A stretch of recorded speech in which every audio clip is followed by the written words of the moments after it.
أعوذ بالله من الشيطان الرجيم بسم الله الرحمن الرحيم ما كان على النبي من حرج فيما فرض الله له سنة الله في الذين خلوا من قبل وكان أمر الله قدرا مقدورا الذين يبلغون رسالات الله ويخشونه ولا يخشون أحدا إلا الله وَكَفَى بِاللَّهِ حَسِيبًا۔ سورہ الاحزاب کی آیت نمبر 38 اور 39 کی میں نے تلاوت کی ہے۔ پچھلی آیات میں یہ بتایا تھا کہ اللہ تبارک و تعالی نے یہ طے کر لیا تھا کہ حضرت زید بن حارثہ رضی اللہ تعالی عنہ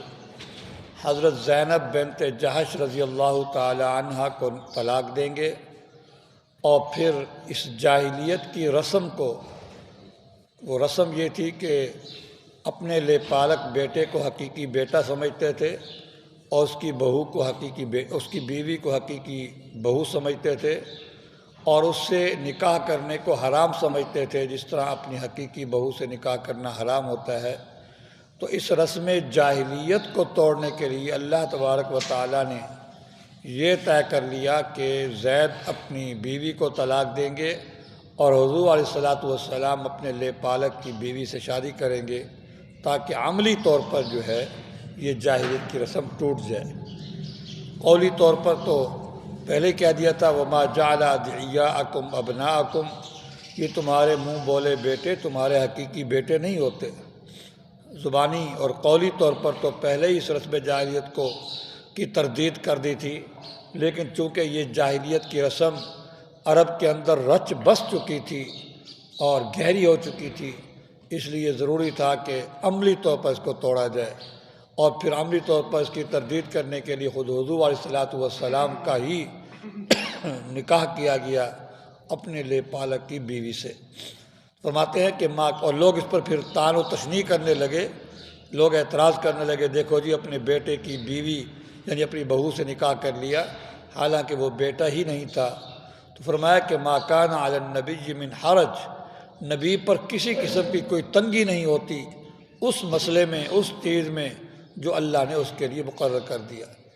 جو اللہ نے اس کے لیے طے کر دیا ہے، اس چیز کے اندر، اس عمل کے اندر نبی پر کوئی تنگی نہیں ہے۔ تو اللہ تبارک و تعالیٰ نے ہمارے نبی صلی اللہ علیہ وسلم کے لیے یہ طے کر دیا تھا کہ اپنے لے پالک کی بیوی سے شادی کریں گے، تو جو اللہ نے طے کر دیا اور جو اللہ نے حلال کر دیا اس کے کرنے میں کیا تنگی ہو سکتی ہے؟ تو لہذا اس عمل پر طعن و تشنیع کرنا یہ حماقت اور جہالت ہے۔ یہ اللہ کی طرف سے طے کیا ہوا ہے، اللہ کی طرف سے یہ حلال کیا ہوا ہے، اللہ کا ہی یہ حکم ہے۔ سنت اللہ فی الذین خلوا من قبل، یہ اللہ کا طریقہ یہ جاری ہے ان لوگوں میں بھی جو نبی پاک صلی اللہ علیہ وسلم سے پہلے گزرے ہیں۔ یعنی سابقہ انبیاء کے اندر بھی یہ طریقہ تھا کہ اللہ جو حکم دے دیتے تھے تو اس کے کرنے میں کسی قسم کی طعن و تشنیع کی گنجائش نہیں ہوتی تھی، اور اس کے کرنے میں کسی قسم کی کوئی جو ہے وہ